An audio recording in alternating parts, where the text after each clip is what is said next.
Ballet is the center of all technique in dance. However, I was never fortunate enough to have the opportunity to take ballet. How does one succeed without the center of all technique, you may wonder? The answer to that is with passion and determination. Although I've never been on pointe in ballet, I use my pointe shoes differently than others. I use them to point myself in the direction of success no matter what my circumstances were. My name is Megan Gordon, and as chapter officer, I would love to help all members use their pointe shoes to elevate their abilities and guide themselves to success. With all success stories come inflexibilities that one has to overcome. Much like dance, my DECA experience has not always been perfect. However, with hard work, I was determined to create a great turnout for myself. From not making it to state in my first year to getting first place with my Innovation Plan at districts and moving on to state in 2 events the next, the extension of my growth has been prominent in a short period of time. The main element that I focused on constantly was raising the bar for myself with goals that pushed me past my comfort zone. In order to leap to new heights as a chapter, goals are crucial. My chapter goals are to increase the total amount of first-year competitors and members and to create a mock districts competition that is connected with the DECA Mentors program in order to improve the overall effect that the competition would bring.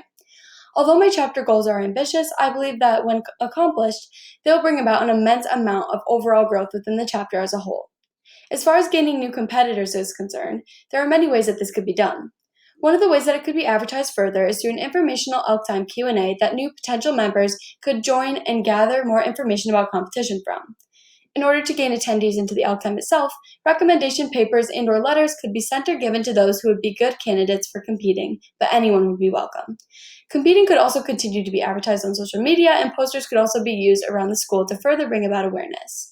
The first-year competitors that are gained would then be funneled into DECA Mentors in order to gain insight on competitive events from experienced competitors. Because of the success rate of DECA Mentors, it would only be sensible to continue to expand it and make it even more effective than it already was. The largest way to impact the effects of DECA Mentors is to add a mock districts competition.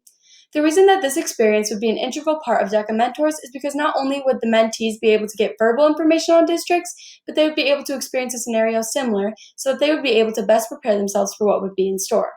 I know that I personally would have loved to see what districts was like before I arrived in order to ease the stress that had built up, and what better way to do it than to incorporate this idea into DECA Mentors.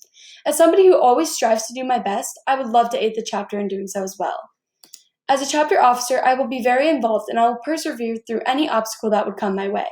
I am very goal-oriented and would love to help members reach their full potential. I will be a leader that members can look up to, not only for where I am now, but for the direction that my pointe shoes took me. As a famous ballerina, Misty Copeland, once said, "The path to your success is not as fixed and inflexible as you think."